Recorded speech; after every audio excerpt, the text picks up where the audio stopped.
So this is day 4 of our informative communication notes. We're going to go through the slides and just talk about it. Actually, it's one slide, but to recap what we talked about the 4 different types of informative communication: definition, descriptive, demonstrative, and explanatory. We also talked about how speeches need to have an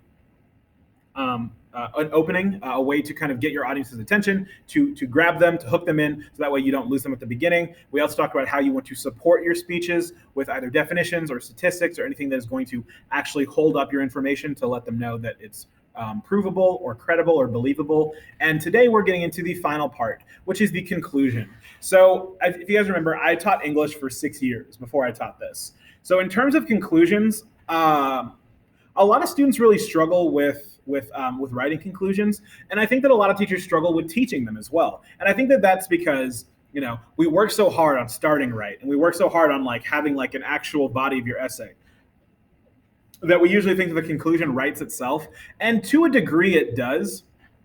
But I think that there's also a lot to be said about what makes a conclusion successful, and especially about the context of what you're looking for. So in the case of informative speeches, a conclusion is going to be fairly simple. You're going to summarize your main points. You're going to remind your audience you're going to remind your audience what you've been talking about.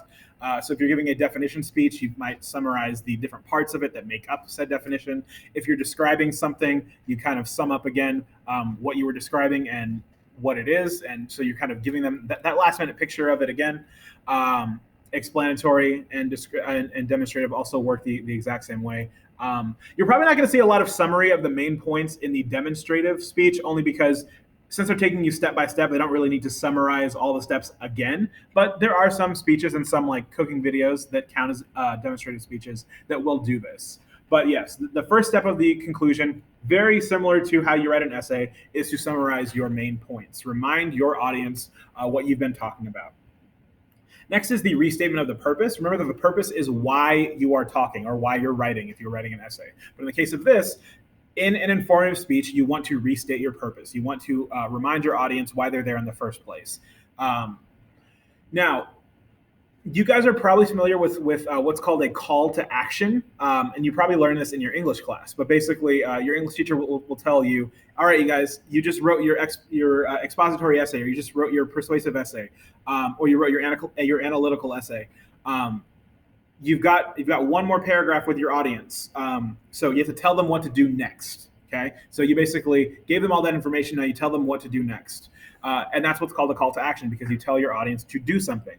There is no call to action in an informative speech, because if you are telling your audience to do something, that would make it a persuasive speech. Now, we're not going to talk about persuasive communication until the end of the year, but in the case of this, there is no call to action. Yes, you have them in your conclusions for your essays. Yes, you'll have them in your conclusion for your persuasive speech. But if you are just trying to inform someone with your communication, there is no call to action. You're not telling your audience to do something. You are just giving them information. The last thing, rounding off, as I might have some people that have a gymnastics background or a cheer background, a round off is not and I think that I got it wrong, but it's a cartwheel where you don't touch the ground, with your hands, but I could be wrong. But essentially, rounding off in informative communication, that is when you end your speech in a exciting or engaging way, or a fun way. Now, it's kind of hard to explain, but I know that a lot of you guys have a lot of background with YouTube, because you might be subscribed to old YouTubers or new YouTubers. Someone in my last class mentioned Dude Perfect, which is the channel that makes a bunch of trick shots. But I know that a lot of YouTubers are really good at rounding off their videos, because basically they have to end their video in an exciting way. Sometimes they'll say, don't forget to like, comment, and subscribe. But we already know that counts as a call to action, because it's telling your audience to do something. But in the case of this, it can be something like, all right, high five the screen, and I'll see you tomorrow, and then the video ends, right? In the case of me, I round off all of my classes the exact same way. I do a spin in the chair sometimes. I tell you guys to take care of yourselves, get some work done, and I'll see you tomorrow. That's how I round off every single day. So what it means by round off your speech just means that you are kind of ending it, almost like tying a verbal bow on the situation. So if you need to round off your speech with something specific, you can use a quote, you can use a statistic, but that's just that last thought that you are leaving with your audience, and that's what rounding it off is.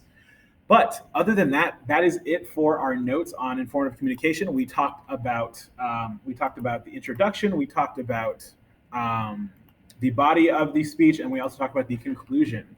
Uh, we will revisit this, and I know that these notes were a little bare bones, but in tomorrow's assignment, we'll even realize that we went ahead and combined all of the information from said notes. I need to get rid of that annotation. There we go. All right. But we basically combined everything that we saw in the notes. So you guys will have a working outline that you can use for other assignments.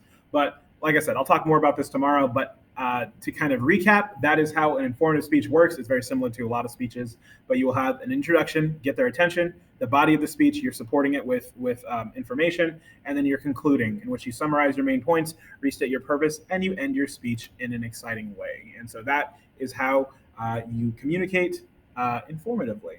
I hope that you guys were able to understand. I hope that you're able to learn.